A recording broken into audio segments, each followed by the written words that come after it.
Bismillahirrahmanirrahim. Assalamualaikum warahmatullahi wabarakatuh. Selamat pagi, salam sejahtera, salam sehat, dan salam pengadaan.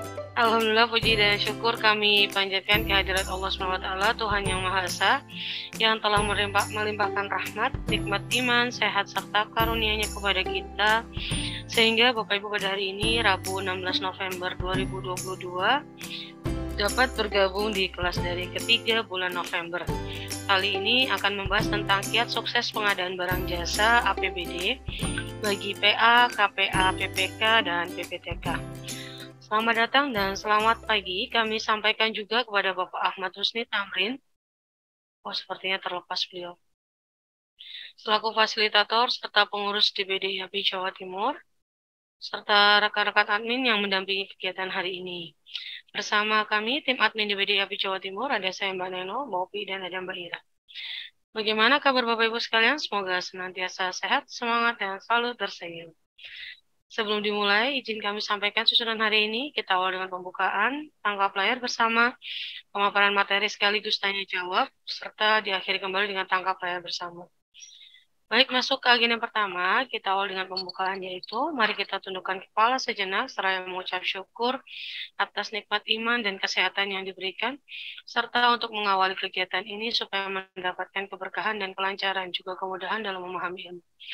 Berdoa menurut keyakinan masing-masing, dimulai. Baik, sudah siap hadap kamera? Baik, berikutnya yaitu pemaparan materi yang akan disampaikan oleh Bapak Ahmad Husni Tamrin, yang akan dipandu oleh Mbak Opi sebagai moderator. Kepada Mbak Opi, disilakan. Bismillahirrahmanirrahim. Assalamualaikum warahmatullahi wabarakatuh. Waalaikumsalam warahmatullahi wabarakatuh. Selamat pagi Bapak Ibu peserta dan Bapak Ahmad Husni Tamrin, yang biasa kami panggil Pak Husni, sebagai narasumber kelas daring hari ini dengan judul Kiat Sukses Pengadaan Barang Jasa tahun 2022. Sebelumnya kami sampaikan tata tertib kelas daring, jadi Bapak Ibu mohon mengaktifkan video selama kelas berlangsung, dan jika ingin ke toilet mohon bisa disampaikan di chat Zoom dan tidak merokok di depan layar Zoom. Kemudian jika ada pertanyaan nanti bisa disampaikan di link Slido yang nanti akan dibagikan linknya. Kemudian bisa juga bertanya melalui pertanyaan langsung. Nanti bisa raise hand, nanti akan kami nyalakan audionya.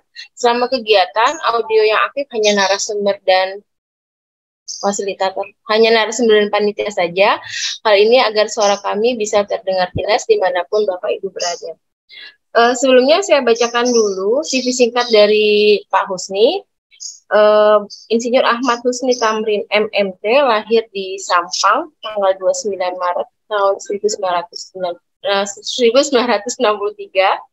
Saat ini adalah WI Ahli Madya BPSDM Kementerian PUPR dan salah satu pengurus di DPD IAPI Jatim dan juga merupakan fasilitator PBJ tetap di DPD IAPI Jatim. Dan saat ini beliau tinggal di Surabaya. Selanjutnya saya berikan waktu pada Pak Husni untuk memberikan materi. Pak, kok kayaknya hari seger banget ya Pak? Baik, terima kasih. Ya. Silakan Pak. Mbak Neno, Mbak Ira, dan pengurus IAPI DPD Jatim ya.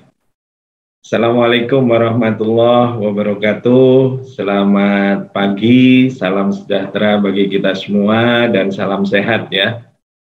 Makanya di sini Bapak Ibu sekalian, karena masih masa pandemi ya, paling tidak masih memakai masker ya.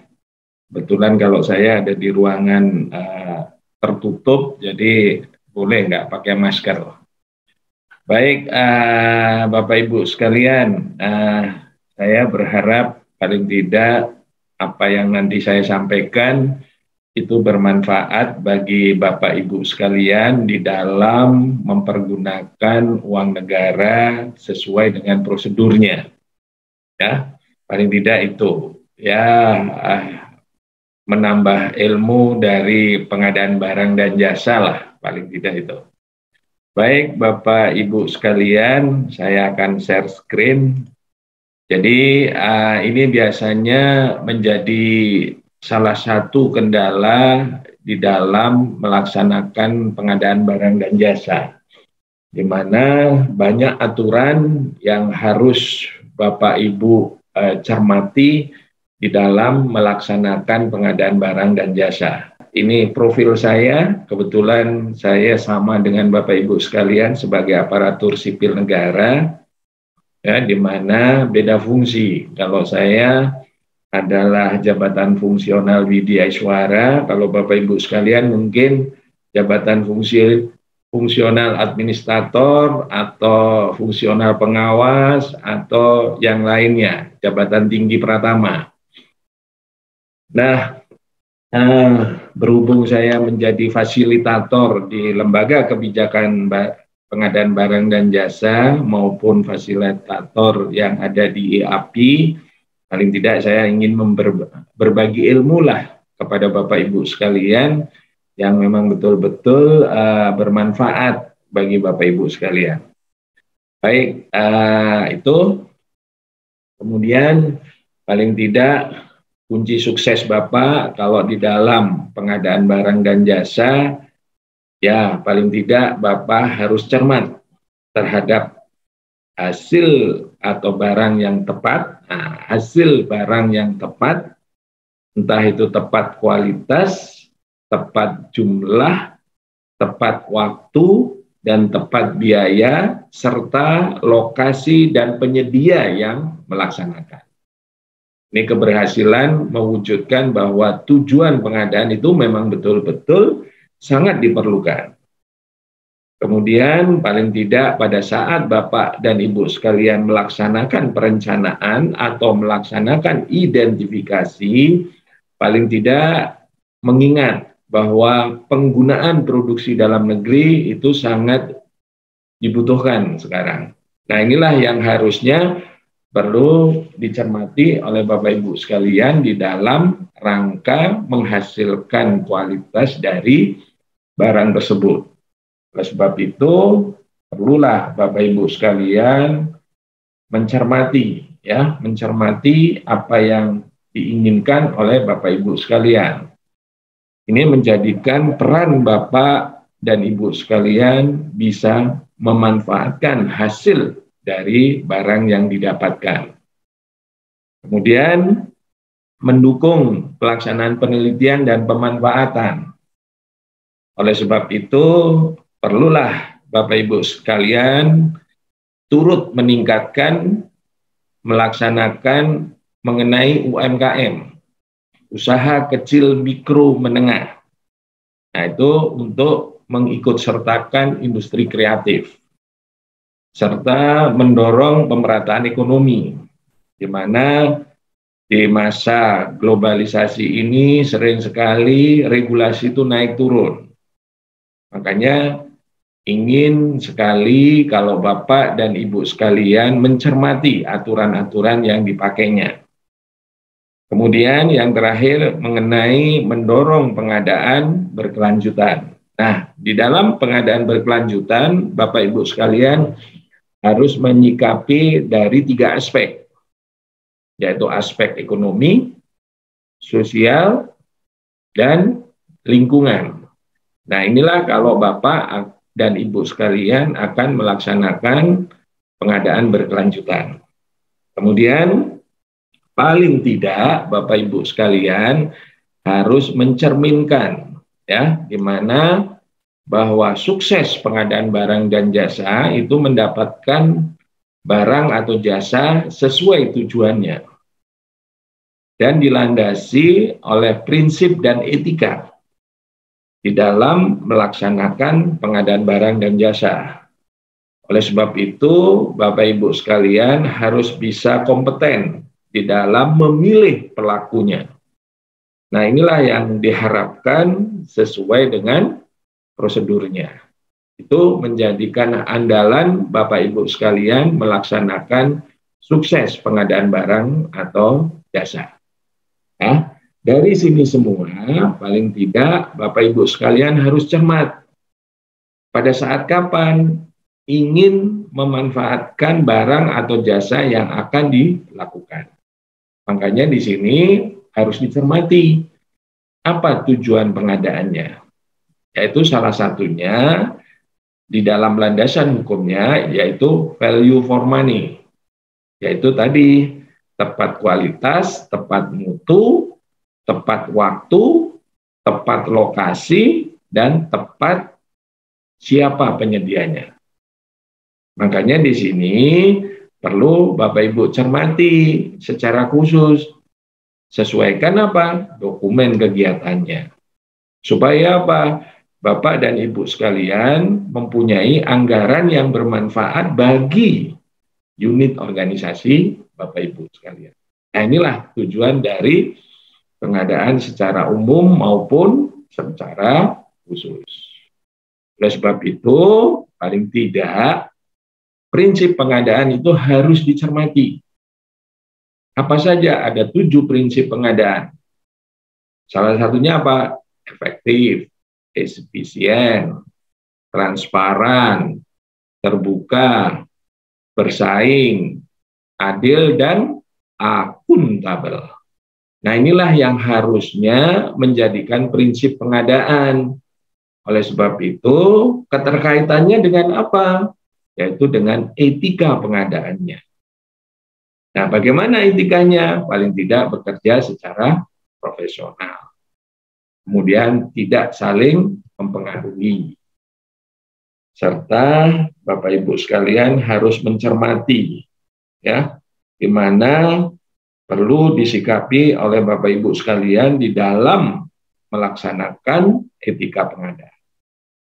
Kemudian paling tidak etika pengadaan itu bertujuan apa? Menghindari pertentangan kepentingan. Ya, kemudian mencegah pemborosan dan kebocoran keuangan negara. Serta tidak menerima, menawarkan, menjanjikan untuk memberi atau menerima yang berkaitan dengan pengadaan barang dan jasa.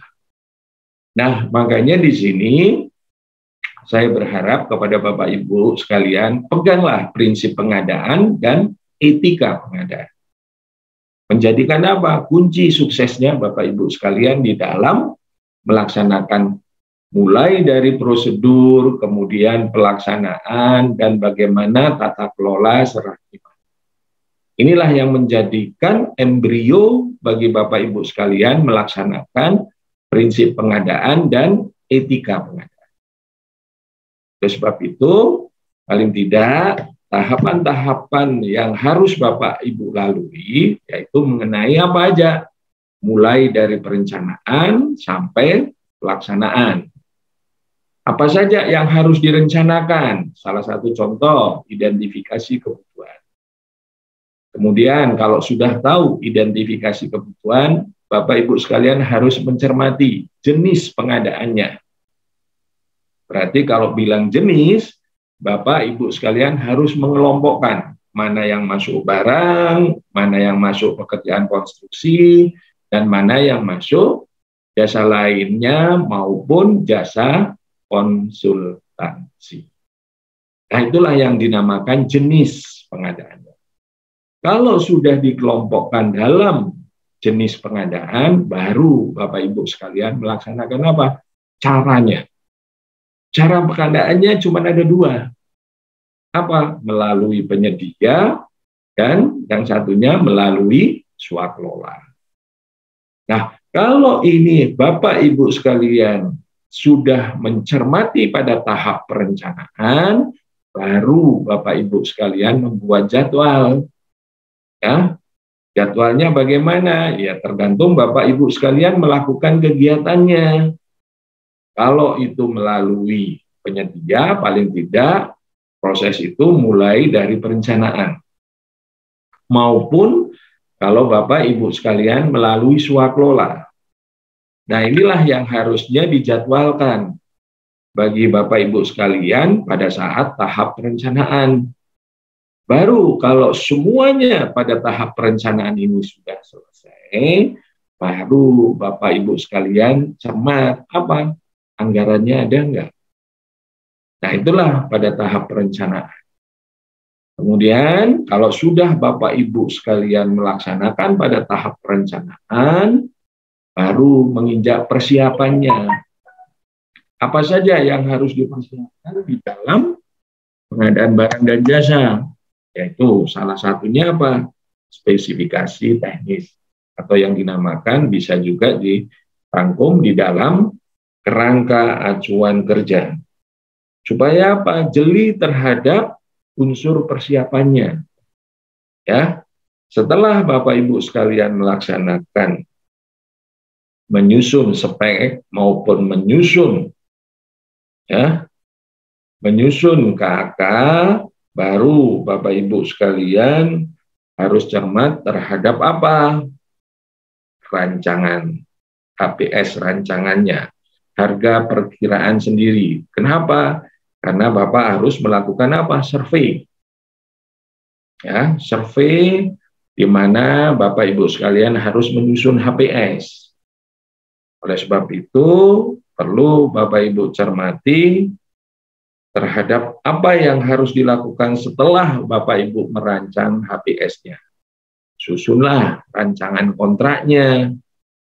Nah, setelah menyusun rancangan kontraknya, baru cermat terhadap apa? Identifikasi kebutuhan yang tadi, yaitu mengenai apa saja yang harus dipersiapkan, mengenai jaminan, ya, jaminan-jaminan apa saja yang harusnya dipersiapkan.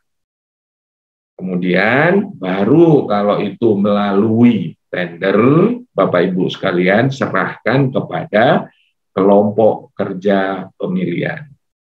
Ya. Nah, makanya kelompok kerja juga mempersiapkan apa saja dokumen-dokumen yang dibutuhkan di dalam dokumen pemilihannya. Di situ ada metode evaluasinya, kemudian bagaimana metode pemilihannya, kemudian bagaimana metode penyampaiannya, kemudian bagaimana jadwal kalau menilai kualifikasi. Nah, inilah yang menjadikan tanggung jawab bagi Pokja maupun pejabat ada. Nah, setelah persiapan itu selesai, baru masuk ke pelaksanaannya. Apa yang harus dipersiapkan? Paling tidak, seorang BPK itu harus mempersiapkan apa? Surat penunjukan penyedia barang dan jasa. Kemudian tadi rancangan kontrak itu harus diteliti. Boleh enggak jenis-jenis kontraknya itu berubah? Sebelum tanda tangan kontrak itu tidak boleh berubah. Nah, bagaimana kalau nanti ada perubahan? Ya setelah tanda tangan kontrak. Makanya muncullah yang namanya adendum. Nah, disitulah Bapak Ibu sekalian harus cermat mengendalikan kontrak tersebut. Ya, makanya di sini tolong Bapak Ibu sekalian cermati tata kelola pengendalian kontraknya. Supaya apa? Bapak tidak dipersalahkan pada saat nantinya melaksanakan serah terima pekerjaan. Ya. Nah, inilah tahapan ataupun prosedur yang harusnya dilalui oleh Bapak Ibu sekalian sebagai unsur-unsur pengadaan. Nah, setelah tahu tahapan unsurnya, paling tidak Bapak harus cermat pada saat Bapak melakukan perencanaan. Disinilah banyak titik-titik kritis yang harusnya disikapi oleh Bapak Ibu sekalian sebagai unsur pengadaan. Apa saja? Identifikasi kebutuhan. Sesuai enggak dengan organisasinya? Kemudian tadi ada jenis dan cara pengadaannya. Ya, sesuai enggak? Kemudian jadwal pengadaannya. Kemudian bagaimana penganggarannya. Nah, ini biasanya terjadi titik-titik kritis perencanaan. Ya. Karena apa? Salah satu contoh pada waktu identifikasi kebutuhan. Kenapa menjadikan titik kritis perencanaan? Tidak dilakukan karena PPK belum ditunjuk. Karena apa? Sering sekali surat keputusan menunjuk PPK itu terlambat turunnya. Kemudian bagaimana titik kritis dengan cara pengadaannya? Biasanya kompetensi seorang BPK itu harus dipahami, karakteristik pekerjaan yang akan dilaksanakan. Kemudian bagaimana titik kritisnya dari segi perencanaan mengenai jadwal pengadaannya? Tidak memperhitungkan waktu persiapan. Seandainya tender itu gagal, nah itu juga menjadikan titik kritis pada perencanaan kalau tidak disesuaikan dengan jadwal, ya. Kemudian bagaimana penganggarannya? Sering sekali ini tidak dicermati pada saat menyusun spek, pada saat menyusun HPS. Nah, inilah titik-titik kritis pada saat Bapak dan Ibu sekalian menyusun dokumen perencanaan. Setelah tahu titik kritis perencanaannya, paling tidak cermat terhadap Renstra atau RPJMD atau RPJM, rencana strategis jangka menengah maupun jangka panjang. Ya. Kemudian bagaimana cara mengadakan? Dipilihlah BPK harus punya kompetensi. Kemudian bagaimana saat membuat paket-paket untuk usaha kecil maupun untuk usaha non kecil. Kemudian cermat terhadap anggaran yang berdasarkan cermat terhadap tata kelola penyusunan HPS atau cermat terhadap tata kelola menyusun spesifikasi teknis. Ya. Nah, inilah catatan-catatan pada segi perencanaan.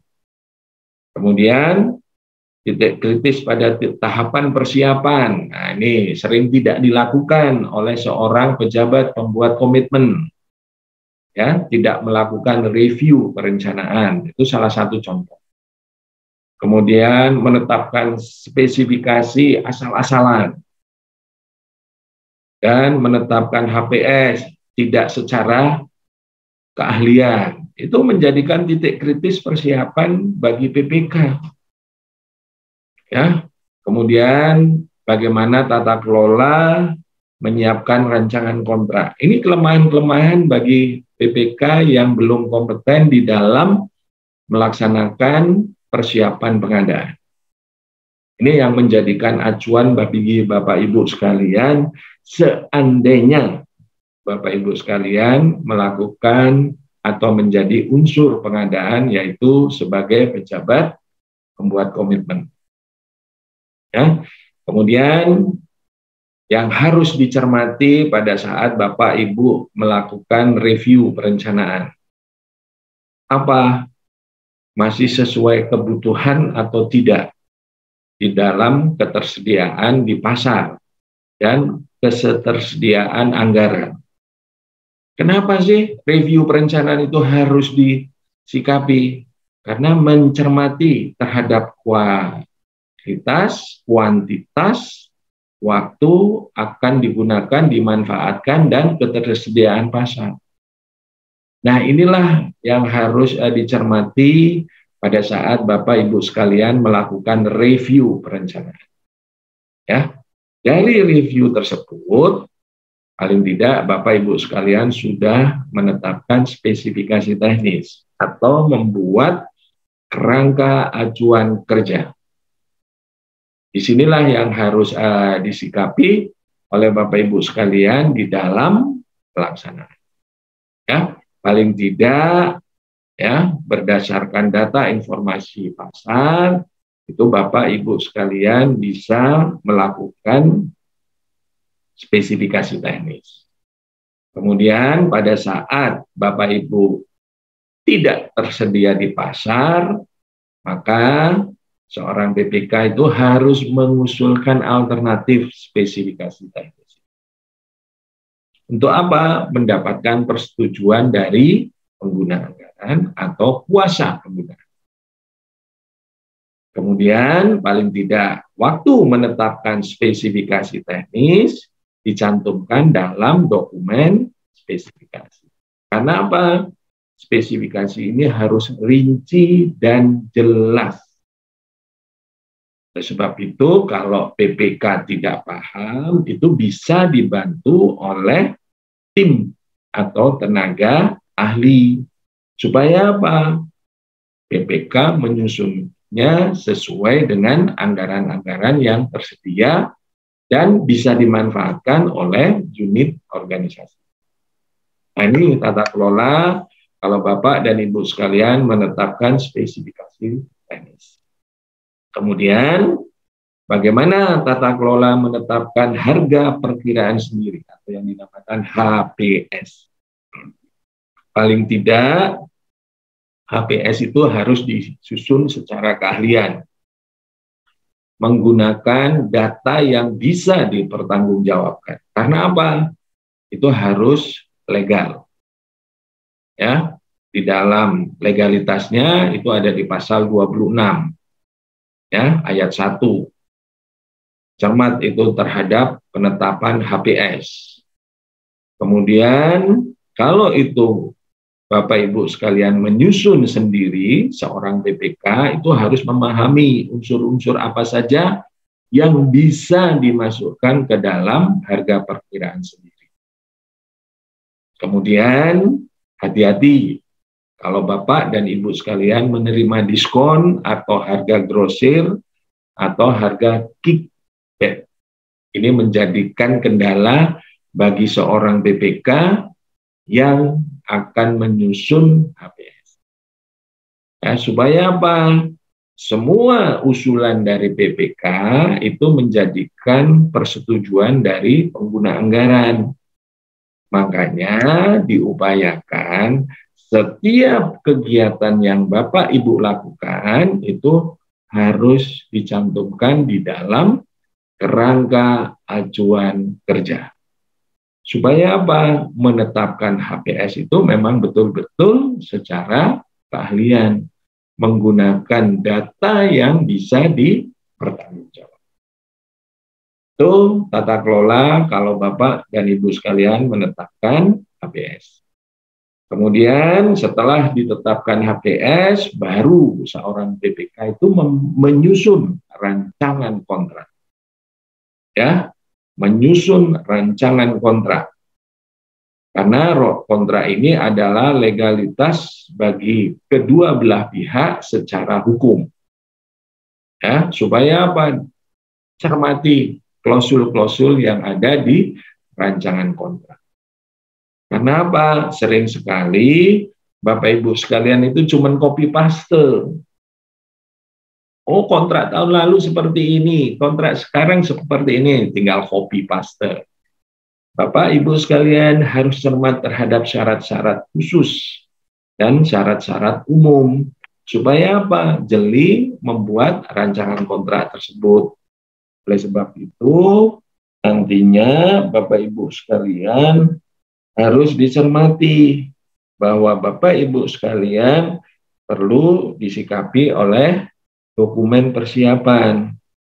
Supaya apa? Bapak Ibu sekalian harus cermat terhadap apa yang diinginkan di dalam rancangan kontrak tersebut. Itu tata kelola kalau Bapak Ibu membuat rancangan kontrak. Ya. Nah, yang tidak kalah pentingnya pada saat Bapak Ibu sekalian perlu menyikapi ya pada tahap persiapan. Salah satu contoh adalah tugas dan tanggung jawab seorang atau anggota kelompok kerja. Karena apa? Sering sekali ini teledor. Ya, teledor karena apa? Tidak melakukan review data. Kemudian salah menempatkan persyaratan. Dan salah melakukan metode evaluasi atau kualifikasi. Dan salah memilih penyedianya. Nah, inilah yang harusnya perlu dicermati seandainya Bapak Ibu sekalian masuk ke dalam unsur-unsur kelompok kerja. Ya, ini titik kritisnya di sini. Kemudian ini bagi seorang siapa? Seorang PPK. Ya, paling tidak titik kritis pada pelaksanaan kontrak, cermat terhadap jaminan, harus diklarifikasi. Siapa yang mengeluarkan jaminan? Kemudian harus memahami ya isi dalam kontrak serta mampu mengendalikan. Nah, inilah titik-titik kritis yang harusnya dicermati bagi pelaksana. Ya. Nah, kalau sudah melaksanakan kontrak, bagaimana Bapak Ibu sekalian melakukan ya persiapan-persiapan tersebut. Oleh sebab itu, yang harus dicermati oleh Bapak Ibu sekalian di dalam pelaksanaan kontrak, harus tahu siapa yang berwenang tanda tangan kontrak. Kemudian bagaimana mengurangi risiko terulang dalam kontrak. Dan bagaimana harus memahami tentang hak dan kewajiban para pihak, serta cermat terhadap isi kontrak. Makanya kalau seorang PPK tidak paham terhadap kontrak, itu perlu dibentuklah yang namanya tim pengelola kontrak. Nah, inilah kegunaannya. Jadi membantu seorang PPK untuk melakukan pengelolaan kontrak tersebut. Ya. Kemudian yang terakhir dari segi pemeriksaan, ya serah terima pekerjaan. Siapa yang menerima dan siapa yang menyerahkan itu ya antara kedua belah pihak yang berkontrak. Antara siapa? Penyedia dan pejabat penandatanganan kontrak. Itu bisa PA, bisa KPA, bisa PPK. Nah, itu tergantung saat Bapak melakukan tanda tangan kontrak. Siapa yang bertanda tangan di situ? Itulah yang menjadikan memeriksa dan melakukan apa? Serah terima. Ya, salah satunya memahami item pemeriksaan sesuai dalam kontrak. Kemudian kalau itu harus ada uji petik, ya lakukan uji petik pemeriksaan. Ya, seperti salah satunya kalau Bapak Ibu membangun konstruksi, ya harusnya apa yang menjadikan item pekerjaan utama. Kemudian Bapak Ibu sekalian setelah melakukan pemeriksaan nanti ada yang namanya masa pemeliharaan. Bagaimana jaminan-jaminannya? Nah, itu salah satu pemeriksaan dan serah terima pekerjaan. Ya paling tidak kalau Bapak ingin sukses di dalam melaksanakan pengadaan barang dan jasa, paling tidak cermat terhadap manajemennya, cermat terhadap faktor produksinya, dan cermat terhadap persiapan pengadaannya. Karena apa? Disitulah orang-orang yang harus mencermati dari teori sukses itu. Salah satu contoh, dari segi manajemennya harus cermat terhadap siapa yang mengelola. Kemudian bagaimana keuangannya, bagaimana bahannya, bagaimana proses ya pengadaannya, dan bagaimana metodenya, ya man, money, material, mesin, dan metode. Pada saat melakukan faktor produksi hampir sama, man, materi, mesin, manajerialnya. Dan kalau pengadaan barang dan jasa paling tidak 4M, man, money, metode, dan manajerialnya. Nah, inilah teori sukses kalau Bapak melakukan suatu pekerjaan di bidang ya manajemen. Ya paling tidak bidang manajemen itu harus mempunyai persyaratan. Ya, PA, KPA, pejabat pengadaan, Pokja, agen pengadaan, di mana sekarang PJPHP ini kan sudah dihilangi. Ya. Kalau itu melakukan penyelenggara swaslola, paling tidak ini menjadikan mannya. Kemudian kendalanya, kalau tidak berkompeten ya biasanya kesulitan nantinya kendala-kendala di dalam pekerjaannya. Ya, mengenai kompetensi, mengenai tepat waktu, memahami tugasnya, integritas, dan mengembangkan diri. Nah, itulah kendala-kendala manusianya. Kemudian kendala mengenai keuangannya. Kalau kurang bagaimana? Harus ditingkatkan. Kalau lebih, ya harusnya sesuai dengan aturan yang berlaku. Kemudian bagaimana waktunya? Ya harusnya disesuaikan dengan kebutuhannya. Itu mengenai kendala mengenai uangnya. Kemudian kendala mengenai metodenya. Harus sesuai dengan perencanaan. Harus sesuai dengan tahapan pemilihan penyedianya.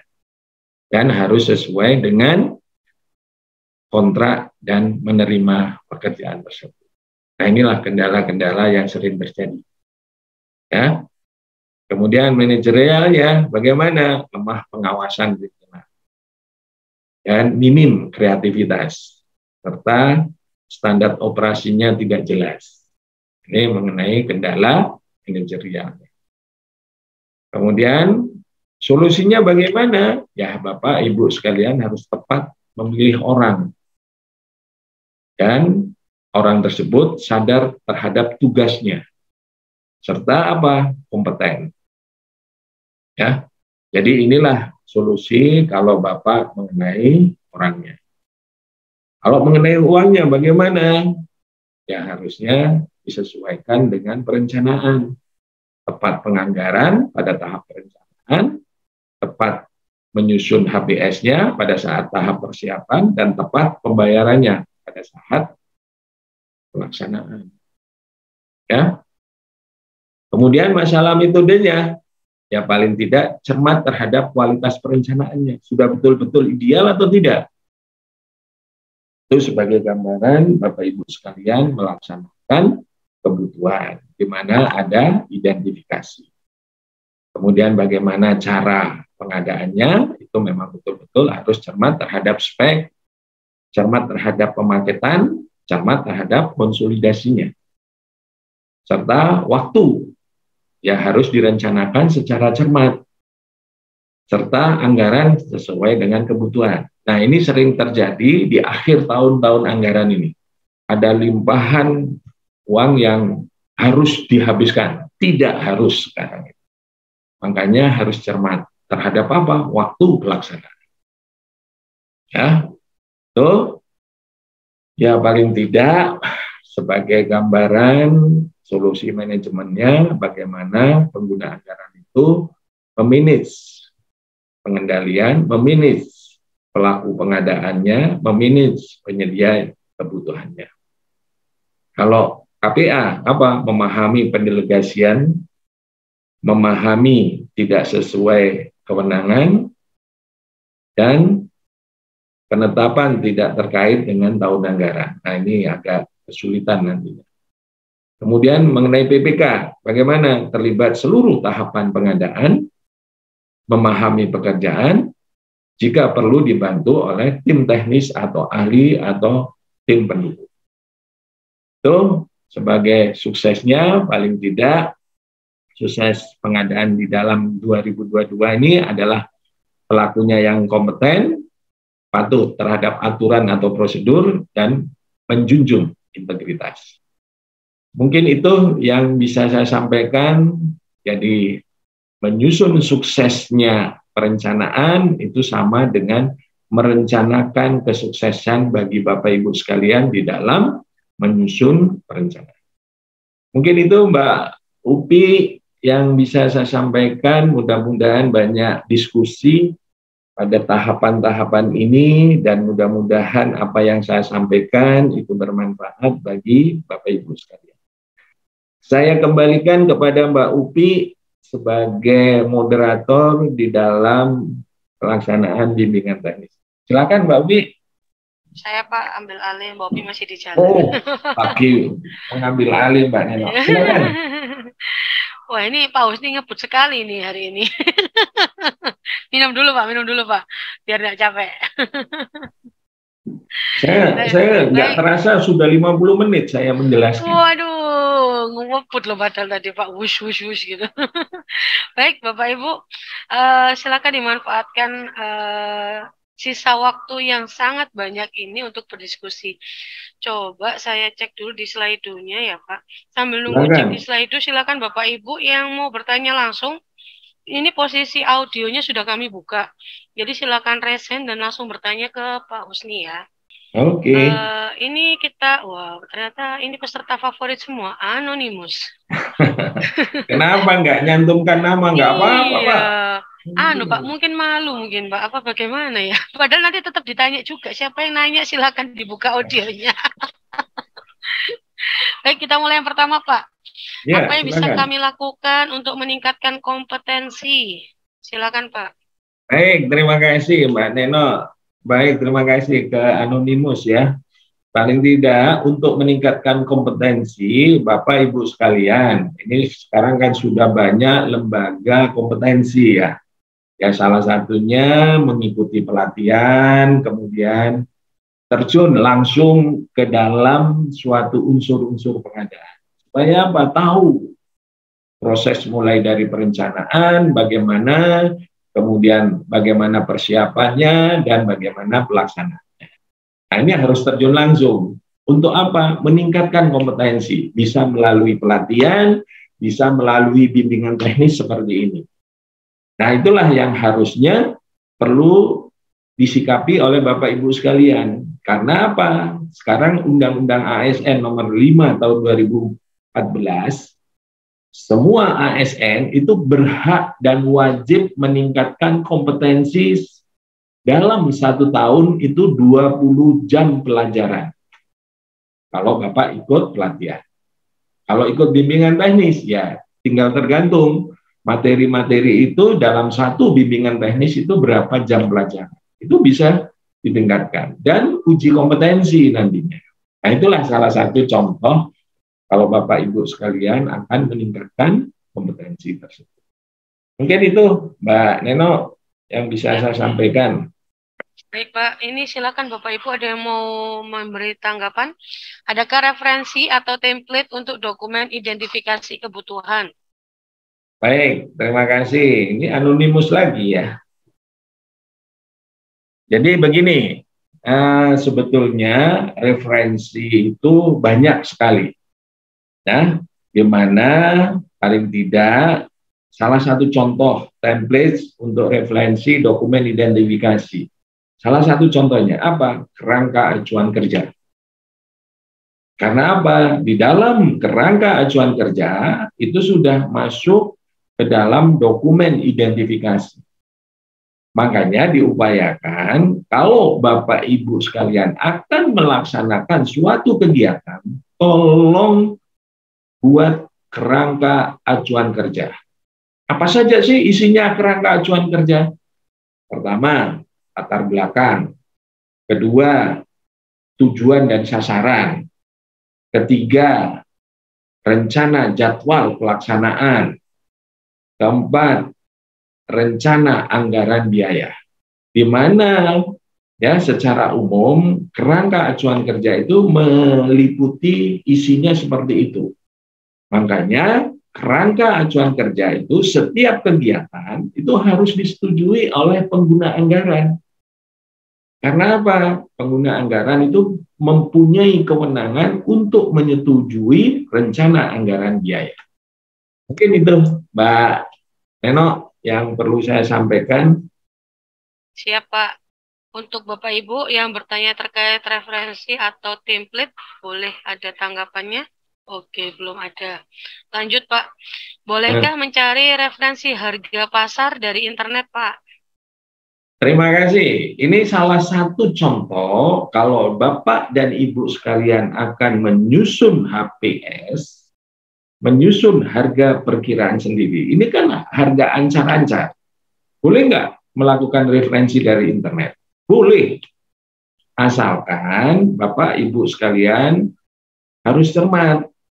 Ya, apakah di internet itu sudah termasuk ongkos kirim sampai di lokasi pekerjaan, itu harus diketahui oleh Bapak Ibu sekalian. Kemudian apakah itu sudah termasuk pajak pertambahan nilai atau belum? Nah, ini kan nantinya Bapak harus menyusun HPS secara keahlian.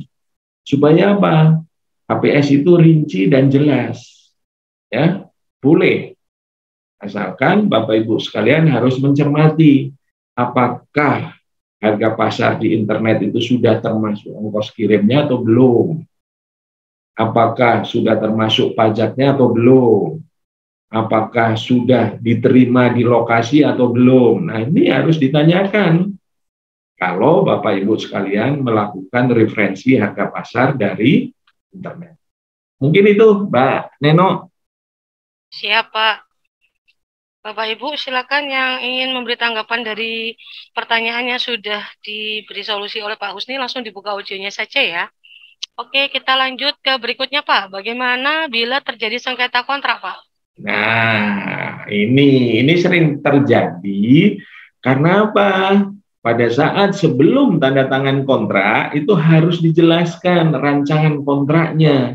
Supaya apa? Semua pekerjaan itu mengandung risiko. Ya. Nah, bagaimana Bapak dan Ibu sekalian mengatasi risiko tersebut? Supaya apa? Tidak terjadi sengketa kontrak.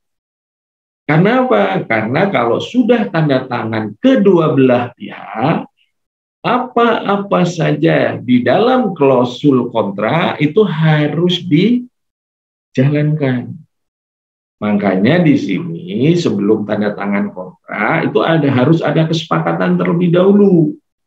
Supaya apa? Kontrak itu tidak bersengketa pada saat waktu pelaksanaan. Nah, kalau terjadi bagaimana? Ya harus dilakukan win-win solusi. Ada salah satunya bagaimana mengatasi ya sengketa kontrak di dalam pekerjaan konstruksi. Nah, Bapak Ibu sekalian akan mengambil di mana? Makanya klausul terakhir di dalam rancangan kontrak Bapak Ibu sekalian, seandainya terjadi persengketaan di dalam kontrak, harus didahului pada tahapan-tahapan tersebut. Bisa dengan musyawarah, bisa dengan mediasi, bisa dengan penyelesaian sengketa, bisa melalui pengadilan. Nah, itulah tata kelolanya. Ada urutannya kalau Bapak Ibu sekalian melaksanakan persengketaan di dalam kontrak tersebut. Makanya nanti kalau ada pelatihan di IAP, hukum kontrak konstruksi, paling tidak itu tata cara melaksanakan penyelesaian di dalam kontrak. Karena apa? Di dalam Undang-Undang Nomor 30 Tahun 1999 itu harus diselesaikan kalau ada sengketa kontrak dengan kedua belah pihak. Mungkin itu, Mbak Neno, yang bisa saya sampaikan. Oke, kita lanjut ya Pak. Ya. Bentuk antisipasi seperti apa yang dapat dilakukan PPK untuk menjamin pengadaan yang terlaksana itu sesuai dengan usul? Nah, ini yang harus diantisipasi. Makanya lakukan sebelum proses pengadaan, lakukanlah review dokumen. Sebelum pelaksanaan kontrak, lakukan review dokumen. Nah, inilah yang sering tidak dijalankan oleh unsur-unsur pengadaan. Padahal secara legalitas hukum, semua sebelum dilaksanakan itu harus dijelaskan. Makanya review dokumen itu harus dikemukakan. Oleh siapa? Kalau dari penyedia jasa, ya oleh penyedia jasa. Kalau itu dari pengguna, ya harus dari pengguna. Dan harus ditetapkan unsur-unsur yang bertanggung jawab di pelaksanaan. Itu siapa saja. Nah, itulah antisipasi kalau Bapak dan Ibu sekalian menjadi PPK. Makanya kalau PPK tidak paham karakteristik pekerjaan, itu bisa dibantu oleh tim. Bisa tenaga ahli, bisa sebagai tenaga pendukung. Nah, itulah tata kelolanya kalau Bapak dan Ibu sekalian mengantisipasi sebelum terjadinya sengketa tadi. Mungkin itu, Mbak Neno. Siap, Bapak. Berikutnya, di slide 25 disebutkan minim kreativitas. Nah, kreativitas apa nih Pak yang dimaksud Pak? Nah, kreativitas seandainya Bapak Ibu sekalian melakukan kesalahan, bagaimana melakukan solusinya, tapi tidak melanggar aturan. Nah, itu bagaimana? Salah satu contoh, di dalam volume pekerjaan penyedia itu kekurangan volume. Bagaimana melakukan itu? Kalau di dalam kontrak, Bapak melakukan perubahan, yaitu yang dinamakan addendum. Itu bisa dilaksanakan dengan pekerjaan tambah atau pekerjaan kurang. Nah, itu salah satu kreativitas yang bisa dilaksanakan oleh seorang BPK. Ya, kalau di dalam dokumen pemilihan, ya itu harusnya menjadi kreativitas dari kelompok kerja. Kayak gitu, Mbak Neno. Oke, baik Pak. Ini sepertinya kok semuanya menyimak belum menanggapi, berarti sudah terpuaskan jawabannya, Pak. Baik, selanjutnya Pak. Terkait konfirmasi ke penjual di internet terkait pajak dan lain-lain tadi, perlu didokumentasikan juga nggak, Pak? Ya, jadi harus didokumentasikan bahwa Anda menanyakan salah satu contoh. Kalau Bapak menanyakan mengenai pajak pertambahan nilai, itu ke siapa? Ya paling tidak Bapak dan Ibu sekalian membandingkan dengan salah satu contohnya, misal Bapak jangan melakukan survei di internet aja, bisa dilakukan survei pasar. Ya, survei pasar itu salah satunya membandingkan nantinya mana yang lebih sesuai dengan maksud pekerjaan tersebut. Jadi jangan hanya melakukan konfirmasi terhadap di internet aja, bisa membandingkan dengan pengecer-pengecer yang lainnya. Nah, itulah salah satu contohnya. Ya, mungkin itu, Mbak Neno. Siap, Pak. Lanjut. Tim teknis apakah bisa dibentuk selama 1 tahun anggaran atau dibuat masing-masing di setiap pengadaan, Pak? Baik, kalau bisa, kalau ada uangnya di dalam tim pendukung itu, boleh di masing-masing kegiatan. Tapi kalau uangnya sedikit, ya paling tidak dibentuk selama 1 tahun anggaran itu. Tergantung anggaran cukup enggak kalau dibentuk di setiap pengadaan ataukah dibentuk dalam seluruh pengadaan. Mungkin itu Pak Anonimus ya. Oke, Pak. Lanjut. Adakah syarat khusus untuk menentukan harga pasar, Pak?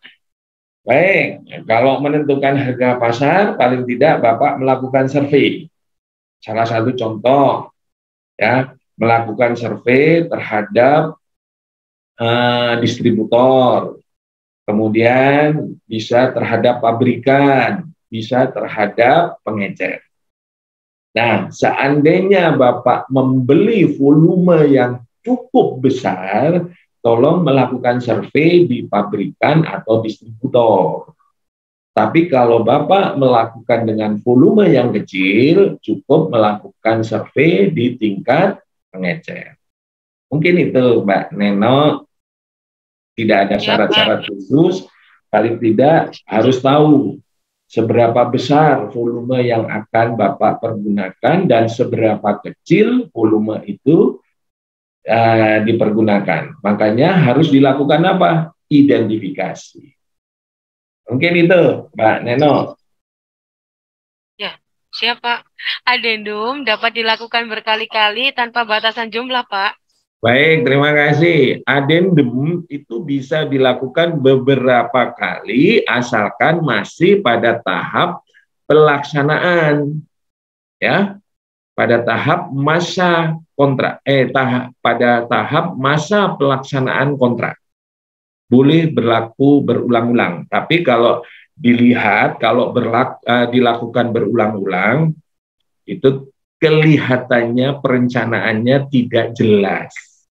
Upayakan kalau akan melakukan perubahan atau addendum, ya cukup sekali atau 2 kali. Ya, supaya apa? Disesuaikan dengan kebutuhan lapangan yang ada. Mungkin itu, Mbak Neno. Ya, Pak. Suara saya masih terdengar ya, Pak? Oh, jelas. Oke, baik. Soalnya agak sinyalnya bergoyang. Ini di mana toh, Mbak Neno? Di Hotel Kampi, Pak. Ada PKDN hari kedua. Oke. Siap, lanjut, Pak. Anggaran terkait tim teknis tadi berarti seharusnya dimasukkan di biaya pengadaannya atau bagaimana, Pak? Baik, terima kasih. Ya, pada saat Bapak melakukan identifikasi kebutuhan tadi pada tahap kapan? Perencanaan. Supaya apa? Biaya pengadaan itu tidak dimasuki oleh tim teknis tadi. Jadi di luar tim teknik, di luar biaya pengadaan. Ya, makanya di sini harus direncanakan pada saat kapan Bapak melakukan identifikasi. Mungkin itu Mbak Neno yang bisa saya sampaikan, mudah-mudahan cukup jelas apa yang tadi ditanyakan oleh Bapak Ibu sekalian. Baik Pak, kebetulan di slide-nya sudah habis. Masih ada kesempatan dan banyak waktu yang bisa dimanfaatkan. Silakan dibuka langsung audionya. Kita nggak usah malu ya Pak ya, nggak usah malu, nggak usah takut salah. Namanya diskusi ya Pak. Nggak apa-apa, salah nggak apa-apa, kita betulkan gitu loh. Kan ada kesempatan diperbaiki ya Pak. Iya. Dari Bu Patmi Pak, terkait dokumen persiapan untuk PPK dalam merancang kontrak, isi dokumennya seperti apa saja Pak? Terkait dokumen persiapan untuk PPK dalam merancang kontrak. Baik, jadi dokumen persiapan yang harus dicermati yaitu isi dari kerangka acuan kerja. Jadi Bapak Ibu sekalian kan terima DIPA atau DPA, itu harus dibuat secara utuh dulu kerangka acuan kerjanya. Ya, secara utuh, kemudian kalau sudah disetujui oleh pengguna anggaran, baru dibuat sub kegiatan-kegiatan yang dilakukan. Nah, sub kegiatan itulah menjadikan pokok kerangka acuan pada saat akan melaksanakan kegiatan tersebut. Nah, itulah yang dinamakan dokumen persiapan. Supaya apa? Di dalam setiap kegiatan, di situ sudah muncul yang namanya spesifikasi teknik. Sudah muncul yang namanya harga perkiraan sendiri. Dan sudah muncul juga rencana jadwal pelaksanaan. Serta rencana anggaran biayanya. Nah, itu yang harusnya dicermati oleh Bapak Ibu sekalian. Bagaimana Bu Patmi, Bu Dewi? Ya manggilnya dari anak Bu Dewi. Sudah lengkap berarti Pak, itu tadi jawabannya. Sudah dijawab, terima kasih. Baik Bapak Ibu, masih ada yang mau ditanyakan kembali? Masih ada cukup banyak waktu. Baik, terima kasih kepada Bapak Ibu sekalian. Paling tidak Bapak Ibu sekalian melakukan suatu pekerjaan, paling tidak harus dicermati terhadap dari perencanaan, kemudian Bapak Ibu sekalian harus tahu persiapannya bagaimana dan pelaksanaannya bagaimana. Di mana Bapak Ibu sekalian melakukan unsur-unsur pengadaan. Itulah yang harusnya menjadikan Bapak Ibu sekalian bisa melakukan pelaksanaan di dalam rangka mensuksesnya pengadaan barang dan jasa. Kiat-kiat sukses itu ada menjadikan tugas dan tanggung jawab Bapak di dalam melakukan perencanaan, persiapan, maupun pelaksanaan. Mungkin itu yang bisa saya sampaikan. Terima kasih atas perhatiannya Bapak Ibu sekalian, dan terima kasih kepada Bapak Ibu sekalian di dalam melaksanakan bimbingan teknis. Mungkin itu, terima kasih, dan saya akhiri, wabillahi taufik wal hidayah. Assalamualaikum warahmatullahi wabarakatuh. Sukses bagi Bapak Ibu sekalian. Baik, terima kasih Pak Husni untuk paparan yang diberikan. Kita beri aplaus dulu. Terima kasih untuk semangatnya Bapak Ibu. Semoga dengan berakhirnya di awal tidak menyurutkan semangat Bapak Ibu untuk belajar dan mendalami ilmu ini. Semoga yang disampaikan bermanfaat, menjadi ladang pahala dan amal jariah untuk Pak Husni, dan sebagai hasanah ilmu untuk Bapak Ibu dalam meningkatkan kinerja. Baik, untuk sebelum kita akhiri, kita foto bersama terlebih dahulu. Nanti untuk rekaman kelas daring serta sertifikat akan kami sampaikan di WA Group. Bapak Ibu mohon tetap berada di WA Group sampai semua tersampaikan. Nanti kalau sudah tersampaikan, Bapak Ibu akan kami arahkan ke grup Telegram. Di sana banyak alumni serta narasumber dan fasilitator yang sudah bergabung. Jadi Bapak Ibu bisa bertanya apapun terkait pengadaan barang jasa maupun informasi terbaru dari IAPDB Jatim. Oke, baik, terima kasih Pak Uzi, terima kasih Bapak Ibu. Selamat beraktivitas kembali, semoga lancar dan dimudahkan. Demikian kami akhiri. Assalamualaikum warahmatullahi wabarakatuh. Selamat siang.